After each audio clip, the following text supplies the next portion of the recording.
যে দলের কর্মী সমর্থকেরা, যে দলের ভোটারেরা আল্লাহ ছাড়া পৃথিবীর আর কোন শক্তিকে ভয় করে না, সেই দলের চক্ষু রাঙ্গায়া কোন লাভ আছে? বলে লাভ আছে? শহীদ আমিরে জামাত, দুর্নীতি মুক্ত মন্ত্রী, এই উপমহাদেশের অন্যতম প্রধান রাজনীতিবিদ, অন্যতম প্রধান আলেম মাওলানা মতিউর রহমান নিজামী সহ 11 জন শীর্ষ নেতাকে নির্বিচারে হত্যা করা হয়েছে।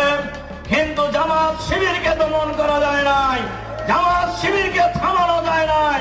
জামাত শিবির বাংলাদেশের মাটিতে আগামী দিনে ক্ষমতার দ্বার প্রান্তে ইনশাআল্লাহ।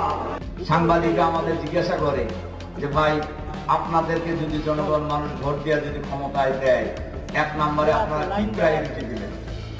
আমি বলি আমরা 1 নম্বর প্রায়োরিটি দেব, বাংলাদেশকে আমরা কারাপশন ফ্রি বাংলাদেশ বানাবো, দুর্নীতিমুক্ত বাংলাদেশ আমরা বানাবো আগামী দিনে ইনশাআল্লাহ।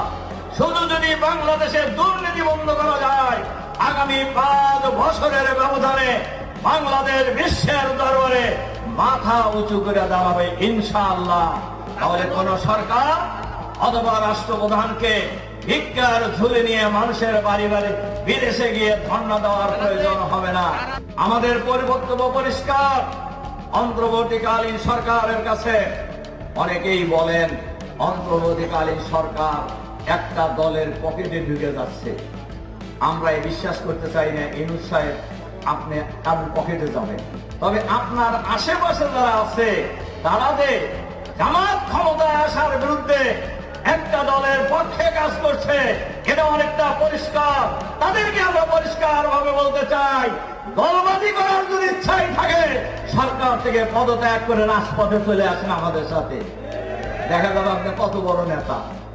এই জন্য আজকে আমরা পরিষ্কার ভাবে বলতে চাই, জুলাই সনদের আইনি ভিত্তি দিতে হবে, লেভেল প্লেইং ফিল্ড তৈরি করতে হবে, সবার জন্য সমান অধিকার নিশ্চিত করতে হবে, ভোট কেন্দ্রে আইন শৃঙ্খলা পরিস্থিতির উন্নয়ন ঘটাতে হবে। আমার ভোট আমি দিব, যাকে খুশি তাকে দিব, এই পরিবেশের বাইরে